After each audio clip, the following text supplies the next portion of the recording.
Welcome. Welcome to the latest Planar, Hour of Code 2021. So here with me is Paulo. Paulo, can you introduce yourself? Yes. Hey, everyone. I'm Paulo. Uh, I'm the CTO and CPO of Strawbiz. I'm in charge of technology and product. And yeah, I'm a person that's been since the beginning with this team and this idea and this hope to get code to be perceived as this creative, empowering tool. This goes very well with my personal story. I'm a person that, got engaged with code on my own out of curiosity, and it really, gave me everything I have in my life. It was really empowering. It opened a lot of doors. And I got on this mission of like trying to get more kids exposed to this empowerment that comes out of understanding computational thinking. So yeah, and I'm here today to try to show a little bit this process of how to think about computation and how it can simplify things for us. That's perfect. Thank you, Paulo. So Paulo's here to kind of bring us a 1-hour introduction to computer science designed to demystify code from a developer's standpoint, and also one of the minds behind Strawbiz Classroom, as well as Strawbiz Web and Strawbiz Code. So he's been kind of like this well-rounded experience of, providing these software solutions to prototyping, and building small robots. So Paul is going to take you through an activity, which I believe is the robotic crane. And he's going to teach you kind of like the different applications of how you would program this project, because on Strawbiz Classroom, we have like a large wealth of resources and some, basic coding concepts. But the important thing here today is that Paulo wants to kind of take you through different applications of code, different, inputs, outputs, as well as, different ways that you can kind of change the like sketching with code in a way. And so if you have questions, let us know in the chat or use the Q&A tool, and I will be there to respond. If it's about what Paulo's doing in the moment, I may interrupt him and let him know about, maybe he can show like a screen share, or if he can, zoom in a little bit. So just let us know if you have any questions in the moment. But we'll also save time, at the very end of our coding session about more general question and answers. So without further ado, I'd like to pass it on to Paulo. Right. Yes, here we go. Exciting. Thanks, Lindsay. Thanks for presenting what I'm going to be doing. I want to share my screen so it has something to look at.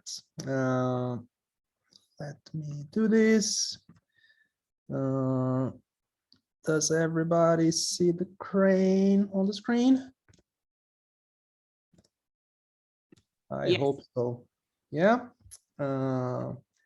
Right. So I also gonna hide myself from myself because I get too conscious looking at my own face and it's distracting. Yes, done. So all right, everybody, let's talk about code. Well, so the idea I had for this hour of code is to try to think a little bit of how we can use code to abstract things away, to make something that is complex more simple. And once this thing becomes simple, you can forget about the complex thing that was behind it. So in this sense, what I wanted to do is to take a physical object, which in this case is the crane over here. And the reason why this could have been any other object, and I specifically chose one that we've been showing a lot, and sort of is a common object, because I don't want the focus to be too much on the building of this. So I just took an object that has an interesting movement.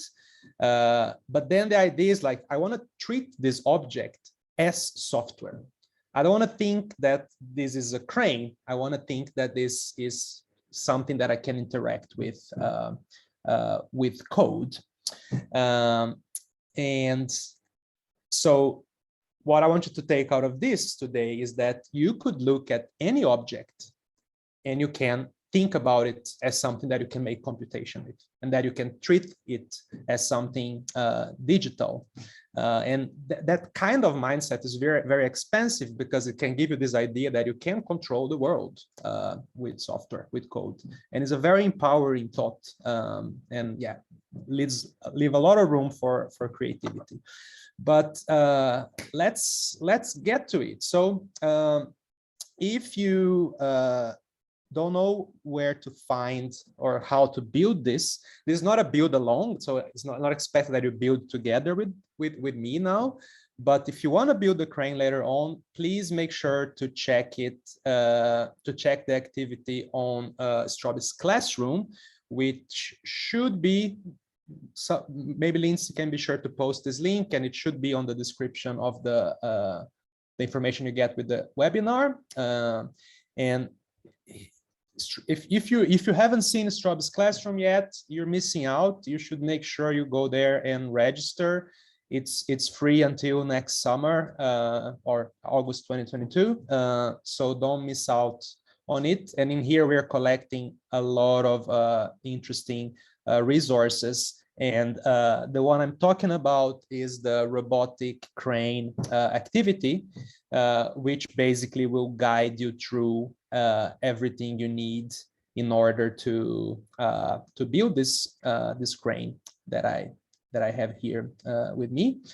So yeah, you guys can just look at this page if you want to have an idea, and just a quick browse here of Strawbee's Classroom, so you understand what we're talking about. So we have this vast collection of resources that you can assign directly to your students. But yeah, so let me get back to the crane here. So now that I have this crane, let's start programming it. So I'm gonna head over to MakeCode. And I've made a program before that I'm going to share with you guys, but I want to do this all from scratch, so you really can see the process here. So Power of Code Live, and hope this is visible for everyone.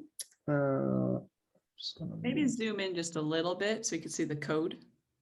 Yeah, I'm going to zoom this part here. Perfect. Okay, so here we have our blank canvas on MakeCode. And since I'm going to be using Strawbees with the microbit, the first thing I'm going to do will be to actually add the Strawbees extension. So I just head to extensions and I type Strawbees, and I will install the Robotic Inventions extension. And the moment I do that, I get this new panel here with some special blocks that allow you to control the board. And these blocks allow you to control the built-in RGB LEDs that we have on the board, and to control the servo. You can control up to 3 servos with this board.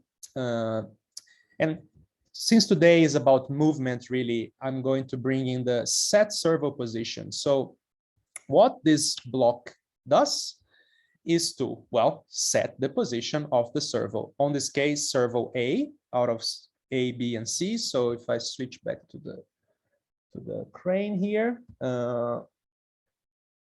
yeah, I've connected the servo to letter A, is the first connector. And what this block does, it allows me to set the position between 0 and 100, right? So 0 is the initial position of the servo, and 100 is the maximum position that it can move. So, well, I'll start here by setting it to 0 to make sure my servo is in the right place. So I've already paired my microbit, and loading it now. And well, nothing really happened because my servo was already on position 0. So now I'm going to test something else. which is to set the position to 100, to the maximum, and just see what happens. And let's see.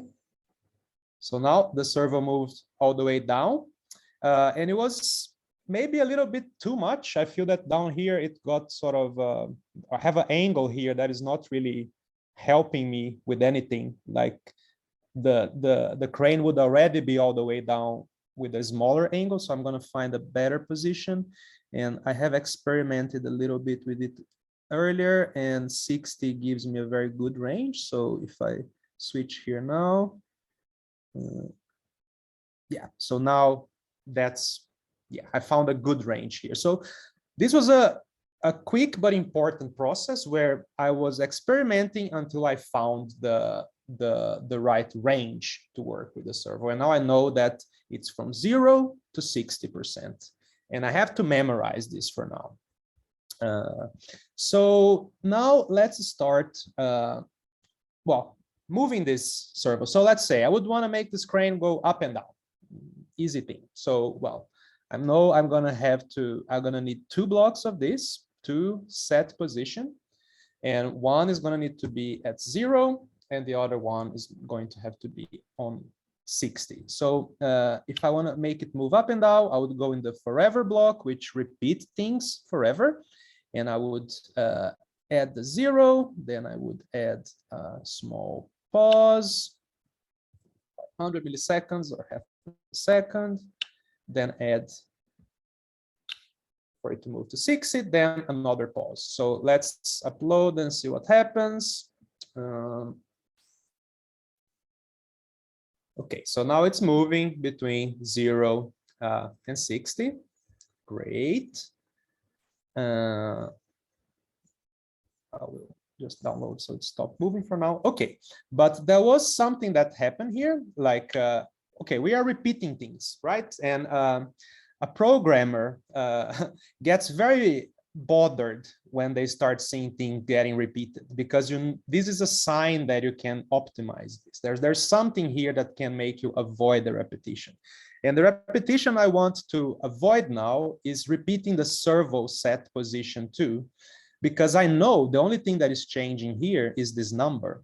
So how do I abstract this away? Well, I'm going to create a variable. Variables are great for creating abstraction. So I'm going to create a variable called position, which I'm going to use to control my servo. So I'm going to remove this from my forever block, and I'm going to have one thing on my forever block, which is set servo to position. So I'm continuously changing setting the servo to the value of the variable position. And now I can create another forever block, and this is a very cool feature of the microbit, that you can have these multiple things happening at the same time. Later down the line in the programming world, you can think of this as threads. Is a very strong concept as well, but it's just things that are happening at the same time. And what I'm going to do is, instead of set the position, or setting the servo, I'm going to change the position variable. So I'm going to set the position variable to 0, and then I'm going to duplicate it and set the position to 60, and then add another pause. And I'm going to upload again, or download again. And well, the same thing is happening. So on my arg, well, I didn't really simplify anything. I just added another repeating thing, but bear with me. Okay, good. So now I know that I don't need, now I've already abstracted the motor. I don't have to think in a motor. I'm thinking in position, and this position could be controlling anything. But there is something important, or a problem here, that I have the 0 and the 60. And this is particular to my crane. If I wanted to use this code to control something else, I would need to find this range, and these numbers would need to change. So this is not enough of an abstraction yet for me to completely treat this crane as a digital object. So I'm actually going to bring a new variable and I'm going to bring a new concept to the table, and I'm going to bring the concept of a signal. So what we are going to be doing is to control a signal in different ways, and we're going to use this signal to control the position. It's going to be a little clearer when I show. So I'm going to advance my forever block with the servo position to add something to set the position, and I'm going to set the position to something based on the signal. So I bring the signal here, and I'm going to bring something very, very powerful, the map function. So the map function lets you convert one range to a different range. So my crane is moving from 0 to 60, right? And I want to have a generic way to think about this. So I want my servo to move from 0 to 1. I just want to think, or I want to think in my signal as something that goes from 0 to 1, and then the position, we figure it out. So the map function allows me to do that, because with the map function, I can map the signal, which I've decided it's going from 0 to 1, to the range of the servo, which is 0 to 60. So now this forever block here is taking care of converting my signal into a position. And now I'm going to change this program, this part down here, to control my signal. So now I'm going from 0 to 1. And if I download this program, the same thing is going to happen. We're still having the same movement up and down. But now we have something very generic in our hands, because now we can start playing only with the signal, and the crane will follow. So I'm going to save this here down on my bank, so this code was not executed, and I'm going to play with inputs now. Okay, so I was controlling, the crane was just moving up and down on its own. Now I want to make it go up and down with button press. So what I'm going to do is I'm going to bring in if statement over here.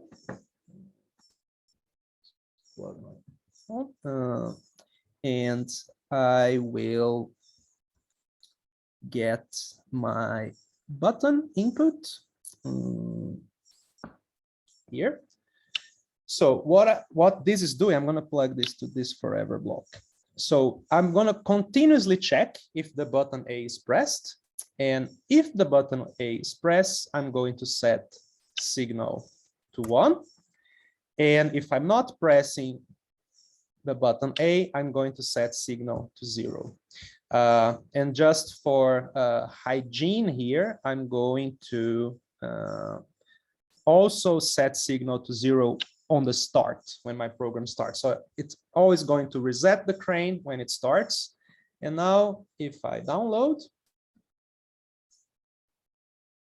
and now it stopped moving on its own, but if I come here and press button A, it moves.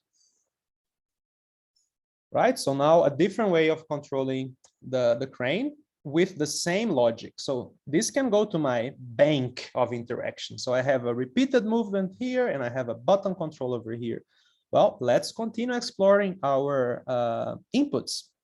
So light level, the micro:bit has a built-in light sensor that we can use to control things. So I'm going to open if you right-click a block and click on help, you can find some documentation of it, which is very helpful, very good to know. So when I open the light level, I will see here that, well, it finds how bright or dark where you are. And the light level 0 means darkness and 255 means bright. So this is what I want to know. What is the range of this sensor? And I see here that it goes from 0 to 255. Okay, well, we have learned earlier how to convert one range to another using the map function. So I'm going to do the same. I'm going to convert the light level from 0 to 255 to our signal, which goes from 0 to 1. So now in my forever block here, I'm going to set my signal variable to the mapped light level. So now I can download this again, and let's see what's gonna happen. So okay, so the light sensor of the microbit is actually the LED matrix itself. It's actually a very interesting solution they found to do this, but we have the light sensor over here. So what I'm gonna do is I'm just gonna get my phone with a flashlight, and I'm going to shine over here. So as you can see, if I get close, because of the light, it moves the crane. And now we got something very interesting here, because yes, this is a light sensor, but from my perspective, it's a movement sensor, right? Because it's detecting how close I am to the crane. So this is something to start thinking as well, like how can you modify, or how can you find different uses for the sensors? A light sensor could become a very different sensor that is not only for light if you use this in a clever way. So okay, we have the light sensor over there. Let's just continue exploring. And again, this now can just go to bank of interactions, and it's very easy to switch between them. So let's look to another input. Okay, acceleration. So the microbit has a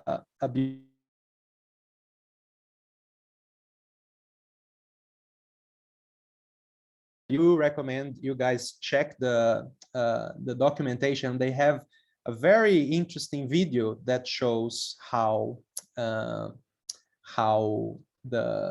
accelerometer works, which I'm not going to go too much into here now, but among oops, I clicked it. Among several different things, you can use an accelerometer to measure how tilted an object is. This is how, for example, your phone changes from landscape to portrait mode when you rotate it. It's because there is a accelerometer inside. And so I know I can use it to measure the tilt. And usually this is measured in 3 different axes, the X, the Y, and the Z. So depending on how you are rotating the microbit. And I know already that I'm going to use the Z component, which allows me to control this kind of tilt back and forth. And the most important here, I've already read this before, is understanding the range. And it's here. Our numbers go from minus 1023 until 1023. So that's the only thing I need to remember. And now I can just duplicate what I had here. Can't I duplicate it? For the light level. And I'm going to get rid of the light level. And I'm going to use the acceleration instead, the acceleration Z. And yeah, I remember the range is it's between minus 1023 and 1023. Them going from 0 to 1, right? So here we have our abstraction, and let's see what happens.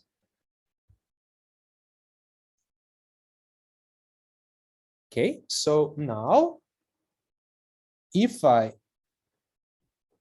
tilt my crane, it will move. But maybe now this range is a little bit too big. It's maybe hard to see what's happening. Let me increase the sensitivity of this. So if I reduce this number, so let's say from minus 600 until 600, I'm basically gonna get a more sensitive reaction to the tilting. So yeah, so now you can see, and there is something interesting that happens now. This was all accidental that I just could observe. If you look at the top of the crane here, you can see that it has an angle, right? Like if you see an angle in relation with the vertical here, like let's say some, yeah, maybe 75 degrees, 80 degrees, this angle. If I start tilting, you see how this angle remains very similar. Independent of what is the position of the crane, that angle remains always the same. And this is something that you find, for example, in those devices that keep a camera steady. When you're filming something and you're moving and you want to keep the camera always in the same position, you would have a sensor that is trying to keep that angle leveled. So there's many applications for controlling a position with an accelerometer. But yeah, this one just goes to our collection, which we now have 4 different ways of controlling. Oops, not too snappy there. Not here either. Here. Yeah, all right. So now we have 4 ways of controlling the servo. Let's add a new one. So these are for the ones that have the Microbit V2. They have this awesome feature of having a built-in microphone into it. And they have this block. If you have the Microbit V2, you're going to have this block available that can measure the sound level. And this is done in a very simplified way that it basically measures from a low sound to a loud sound. And again, the range is what I'm interested here. It goes from 0 to 255, just like the light sensor. So I'm just going to duplicate my light sensor code. And let's make this smaller, move this up. And I'm just going to replace the light level with the sound level, and it's done. So let's download this, and now we have a sound reactive crane. So it's just moving because I'm speaking. Let's see. Clap.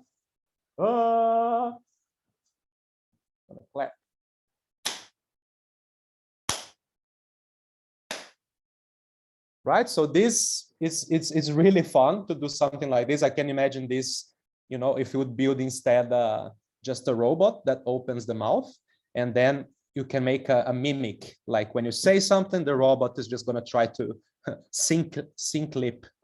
lip sync with you. So yeah, it can be very fun and interesting. And also something else that happened earlier, I was playing around with this, and then someone just in the other room really slammed the door. So there was this sort of loud sound, and then my crane sort of closed down. And it just gave me also this kind of idea as well. What if I'm trying to make a sensor to detect when a door opens? Well, I don't need to add something to the door. I could just measure the sound that it makes. So you can always be creative with the sensors to measure something different than what are they originally meant to measure. Yes, nice. So now we have, yeah, these 4 different or 5 different ways of controlling the crane. And as you've seen, once I built this part over here, I completely ignore it. I don't care about it anymore. And all my all my thinking goes into one place, how to change one signal. So let's take this even further.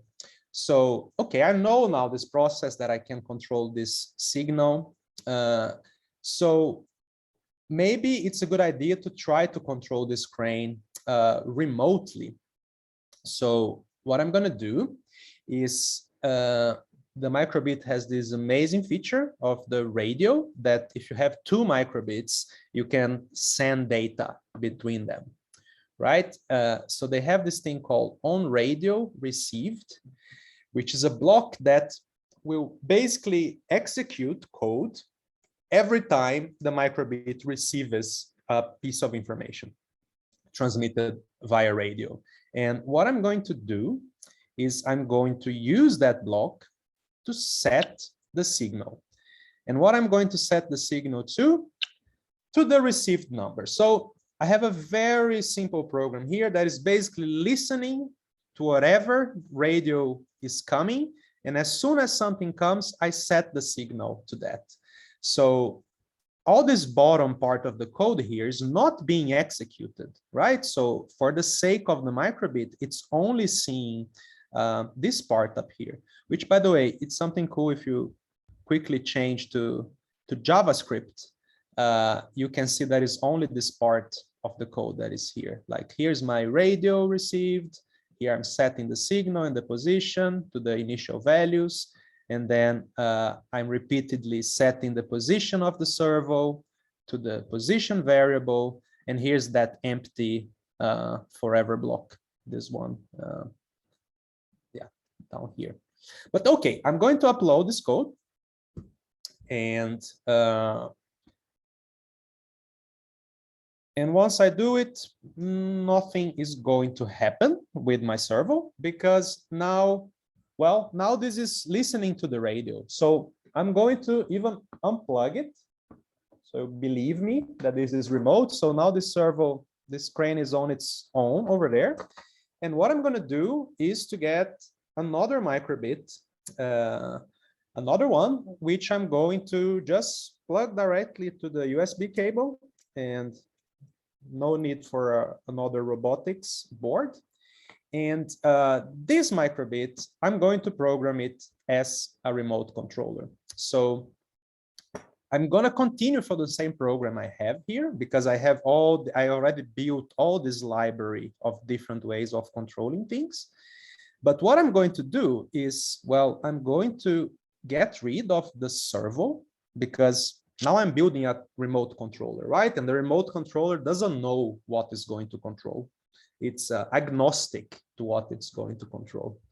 But it will, and it will work with the signal. And I also can get rid of the radio received because as a remote controller, I don't care about receiving radio. I actually care about sending radio. And I think okay, I'm gonna try something. If it fails, I might have anticipated the bug in the previous code, but let's move forward and see if I catch the bug down the line. What I'm going to do, instead of be setting the position here, I can also get rid of this position, rid of this forever loop. I want to continuously broadcast my signal to whatever microbit is listening to me. So I am going to, sorry, radio send number. I'm going to repeatedly send my signal to whatever microbit is listening to me.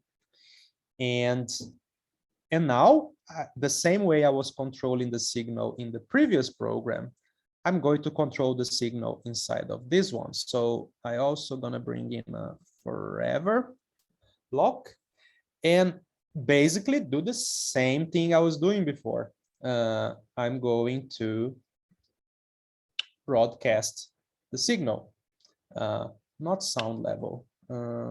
Let's start with the button because it's easier to see. And now I have, I have this remote control ready. Let me download the code into it. And let's see what happens. So what I am expecting to happen here is once I press the button. I want the crane to move, but it's not moving. Okay, we have a bug here. And that's the thing I remember I didn't do earlier. Well, the microbit is not broadcasting to everyone. You actually need to set what they call it here, the group. You need to set a group, and both the sender and the receiver needs to be on the same group. So now I have a problem because I added now the group, and I'm going to download this, and the controller is now, the remote controller is going to be on group 1, but my receiver, well, I didn't program it, so I'm gonna have to basically go back in time, but to be just a bit quicker here. Oh, you know what? It's so easy. I can just do it again. No, I can't. I'm gonna waste too much time. I'm just gonna head back, and this is the program that I'm going to share with you, which is basically the same program I've been working on, but with everything commented. So everything that I'm doing here, I'm explaining what is happening. And you see here, I had the radio received. Like on radio receive, I set the signal, and I also have the radio group set. So I can just plug the crane here again.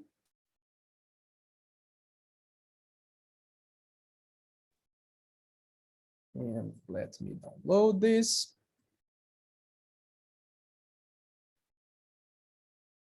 Okay, hopefully this is now ready. And now I can get back to, I wasn't showing the crane, but what I did right now is I just connected this crane to the computer and uploaded the code to it. And now I am back to just having the microbit. And what I'm going to do, okay, sorry again. There's another problem I forgot. So I'm gonna again get back to the crate, and I left one part inside this forever block. So I was overwriting the position of the servo. No, sorry guys. Now I just made something very confusing. Rewind 2 minutes of what I said. This was correct. I looked to the wrong block. So I just download this again to be sure. Sorry about that confusion there.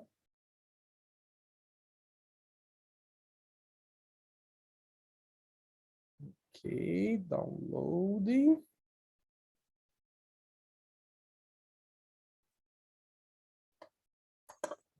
Taking so long.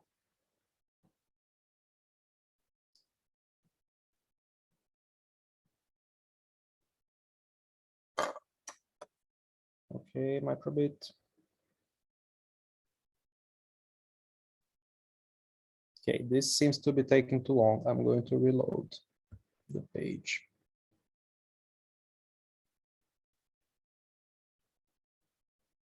And let me sure my microbit is paired, and I'm going to download again.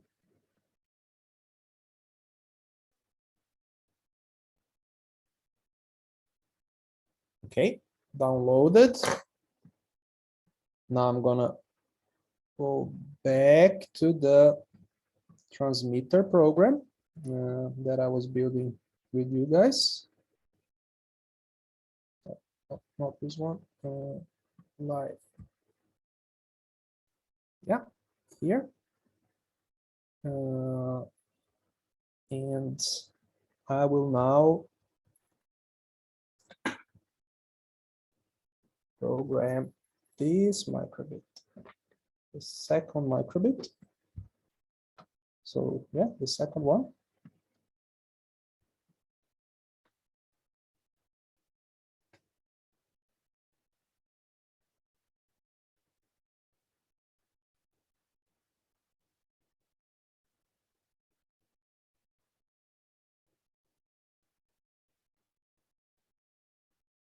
Why are you so slow today, make code? I can see the program is being uploaded because it's blinking. I'll switch to the camera here. You can see that it's blinking this yellow light here. So it means make code is sending data into the microbit. And this could be the microbit updating the firmware. Yeah, make code does lots of things behind the scene. And now, voila. If I press the button, the crane moves. So now this is very interesting because this could be anything. I don't like this remote control here could be controlling any construction that I made if they were built with the same idea that they are just being controlled by a signal. So the same things I was doing with the crane, I can now do with the remote controller, and they're just going to work. I don't need to think again because I've completely abstracted the concept.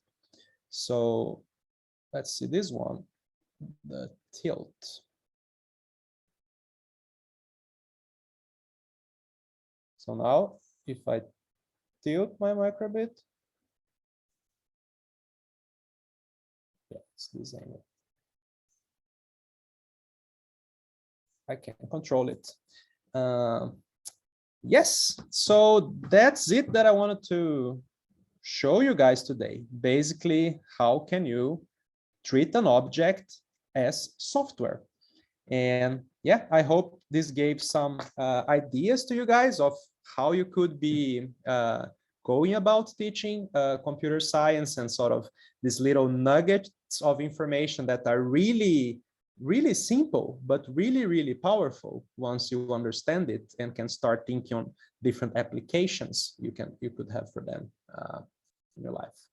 But that's it. Lindsay, do you have any questions on the chat, or what's been going on? One question so far, where we can find the kits. Where can we find the robotic inventions for the microbit to have this wonderful experience? Right. So, well, you can find them on our web shop, which is on strawbiz.com. So if you just head to strawbiz.com and then click on shop, you will find all our products, and here you're going to find this in a few different versions. So starting from the smaller one, here we have the robotic inventions for microbit. That's one robotics board that you can connect to one microbit.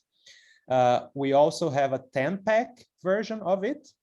But if you like are starting now, you will also need to get Strawbiz, right? So then what we recommend is either, if we're talking of classroom, it's either the STEAM Classroom for Microbit bundle, which is going to include a STEAM starter kit and 2 robotic inventions, so you can control up to 20 microbits.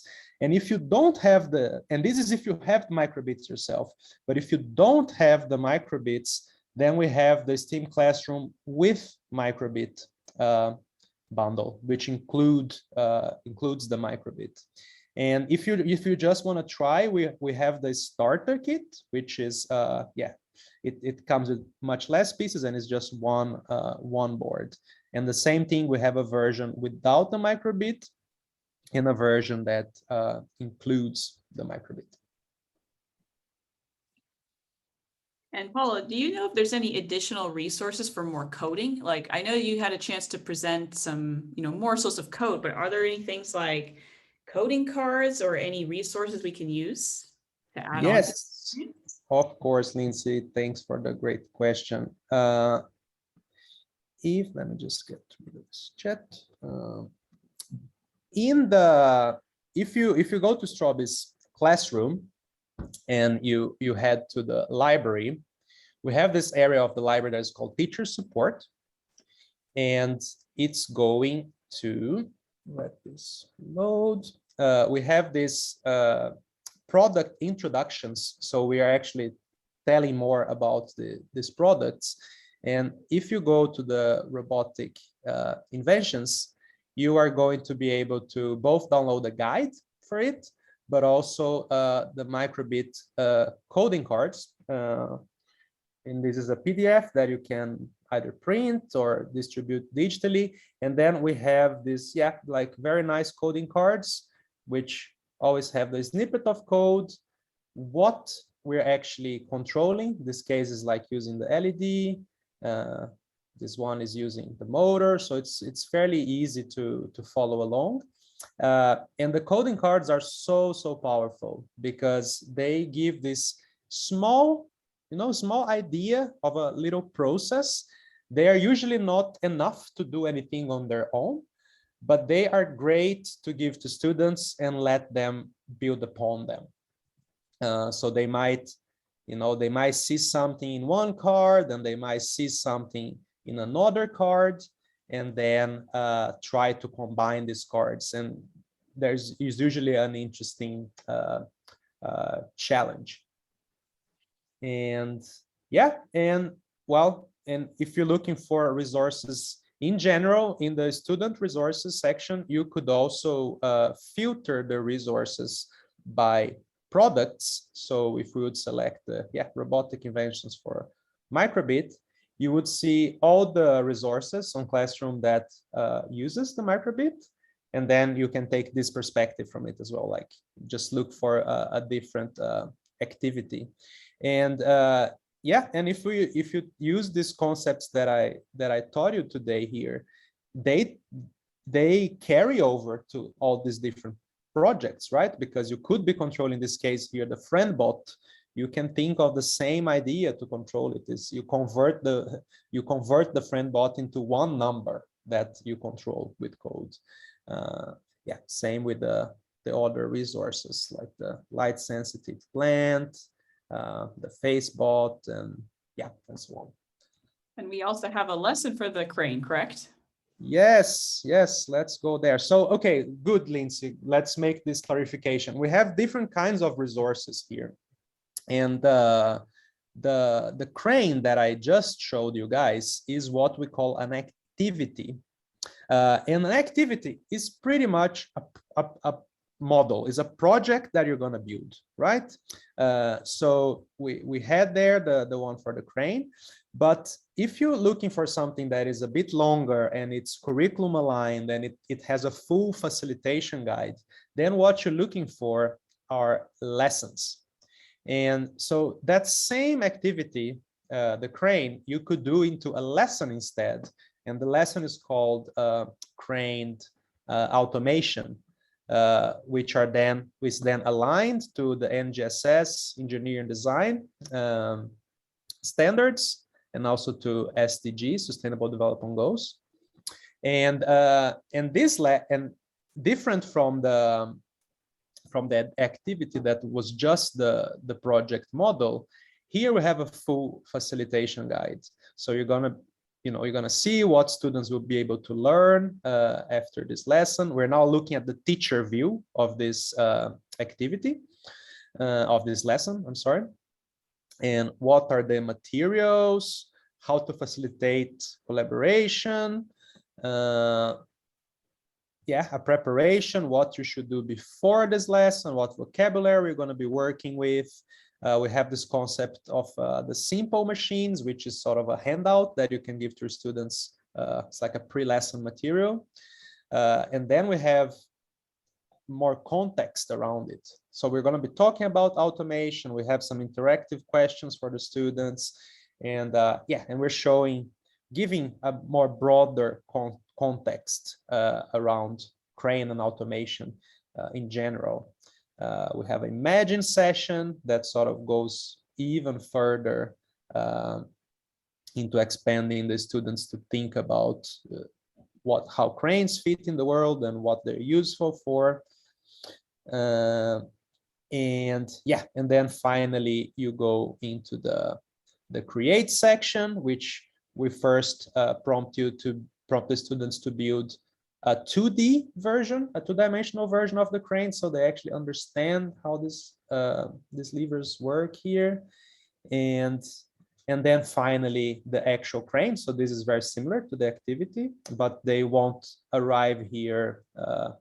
Yeah, they will have a much stronger base when they arrive to build this activity. And then we can have reflection questions and even extra challenges that we can give to students that either finished earlier, or if we want to expand this into another activity or a homework activity. So it's a really good resource that you can really get this and do it in the classroom and be sure that it's not just a fun thing you're doing, you're actually doing a full lesson that is curriculum aligned. And yeah, well, I can even show how this process would work. So like now I'm in the teacher's view, right? So that's why I'm seeing all these teacher notes, and I have these special sections here that are marked with this blue hat icon. The student wouldn't see any of this. If I wanted to assign this to my students, I would just click this button, and this would allow me to either assign this directly via Google Classroom, or copy this link and integrate it with the learning management system that you use, or email, or write on the screen, like whatever. The link is very flexible format, which I'm now opening here. So that's the student version. So the student arrives directly at the lesson, and we have only the parts that are relevant for the student. If you notice here, I didn't have to log in any special account, because we don't have accounts for students. Like, no, you don't need to manage student accounts. They are just going to open the link and it works. And they also can't navigate anywhere else from here. So there is not that they are going to drift away and start exploring the platform. They are sort of boxed into this lesson. We have a question. Is the process for the radio feature the same if using a microbit version 1 with microbit version 2? Yes, that feature works exactly the same. Okay, so no trick is required, right? No, I mean, as far as I know, I've tested with 1 and the 2, and I didn't really have a problem. If you did have a problem, please let me know. That would be nice to debug and try to understand. But no, it's the same feature. Perfect. Was there any last thoughts, Paulo? I think we're reaching the end of our hour of code, our end of our hour. Yeah, Hour of Code 2022.